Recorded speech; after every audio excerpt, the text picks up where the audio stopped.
सभी प्रभु प्रेमियों को मेरा प्यार भरा राधे राधे। इस वीडियो में हम चर्चा करेंगे एकादशी व्रत की।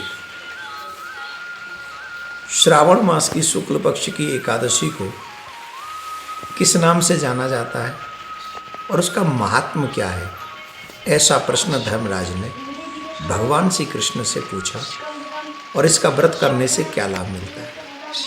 भगवान श्री कृष्ण ने कहा, धर्मराज, श्रावण मास की शुक्ल पक्ष की एकादशी को पुत्रदा एकादशी के नाम से जाना जाता है और इसका बहुत बड़ा लाभ है। इसकी एक बहुत पुरानी कथा है, वो मैं तुम्हें सुनाता हूँ, तुम ध्यान से सुनो। एक नगरी थी महिष्मती नगरी, उसके राजा थे महीजित राजा। बहुत धर्म को मानने वाले राजा थे, बहुत ही धर्म निपुण, प्रजा को पुत्रवत पालने वाले राजा थे।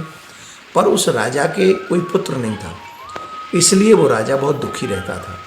और उसने जब देखा कि उसकी आयु बढ़ती जा रही है और पुत्र नहीं हुआ है, तब उस राजा ने अपने राज्य के वरिष्ठ मंत्रियों को बुलाया और वरिष्ठ मंत्रियों को बुलाकर उस राजा ने कहा कि बिना पुत्र के मुझे महलों का सुख अच्छा नहीं लगता। मैं सोचता हूँ कि मेरी प्रजा का आगे लालन पालन करने वाला कौन होगा। हमने सुना है कि कुमार्ग पर चलने वाले लोग जिनको संतान नहीं होती, मैंने कभी ब्राह्मणों का और देवताओं का धन हरण नहीं किया। इसका मतलब है जो ब्राह्मणों का और देवताओं का धन हरण करता है उसे बहुत दुख उठाने पड़ते हैं। मैं भी उसका वंश में भी आगे नहीं बढ़ता है। तो राजा कह रहा है, मैंने ब्राह्मण और देवताओं का धन नहीं लिया, मैंने अन्याय से अपने कोष में धन अर्जित नहीं किया और मैंने पराई संपदा का हरण नहीं किया। मैंने हमेशा से गुरुजनों का सम्मान किया, देवताओं का आदर किया, प्रजा को पुत्रवत पाला। पर मुझे नहीं पता कि मुझसे ऐसा क्या अपराध हुआ जिसके कारण मेरे घर में कोई पुत्र नहीं।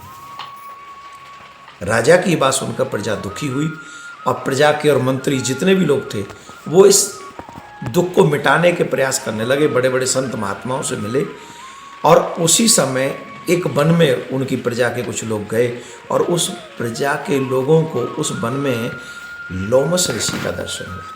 लोमस ऋषि के विषय में आप जान लीजिए, वो बड़े तपस्वी हैं, निराहार भी रहते हैं, जितेंद्रिय हैं, जितात्मा हैं, जित क्रोध हैं और सनातन धर्म के गुण तत्वों को जानने वाले हैं। एक कल्प बीत जाने पर एक रोम गिरता है लोमस ऋषि, ऐसे तत्ववेता। तो जब प्रजाजनों ने अपना दुख रोया कि हमारे राजा के पुत्र नहीं है, तब ऋषि ने ये उपाय बताया कि अगर श्रावण मास के, उन्होंने पूर्व जन्म भी बताया था और पूर्व जन्म का अपराध बताया था राजा का। पता है क्या, कि राजा पूर्व जन्म में वैश्य था और गरीब था, इसलिए उसे एक त्रुटि हो गई थी कि वो एक एकादशी के दिन उसने कुछ खाया नहीं था, प्यास लग रही थी, जल पीने के लिए वो एक सरोवर पे गया और उस सरोवर पे जब वो गया तो जहाँ वो जल पीने गया वहाँ गाय जल पी रही थी। वो अभी अभी ब्याई थी गाय, उसने बछड़ा दिया था, लेकिन वो खुद जल पीने के चक्कर में गाय को वहाँ से हटा दिया था, जिसके कारण उसको अभी तक पुत्र नहीं हुआ। गाय को तृण चढ़ते समय, जल पीते समय कभी हटाना नहीं चाहिए, अपराध है। तो तुम लोग अगर एकादशी का व्रत करोगे, पुत्रदा एकादशी का, श्रावण मास की एकादशी का, और उसका पुण्य अगर तुम राजा को दे दोगे तो उसे पुत्र होगा। तो प्रजा ने जब ऐसा सुना तो सभी लोगों ने श्रावण मास की शुक्ल पक्ष की पुत्रदा एकादशी के दिन व्रत किया, रात्रि में जागरण किया और जागरण करके उसका जो पुण्य है प्रातःकाल द्वादशी में वो राजा को दे दिया और उसके तुरंत बाद ही वो रानी गर्भवती हुई और श्रेष्ठ और यशस्वी धार्मिक पुत्र उसे प्राप्त हुआ।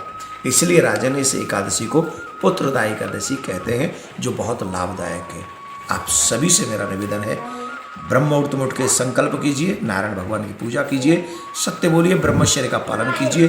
5 अगस्त को हम लोग एकादशी का व्रत करेंगे और 6 अगस्त को इसका पारायण होगा और पारायण का समय मैं आपको बता देता हूँ, 5:49 से लेके 8:45 तक होगा।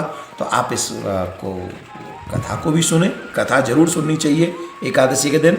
ज़्यादा से ज़्यादा इस वीडियो को शेयर करें, जैसे सभी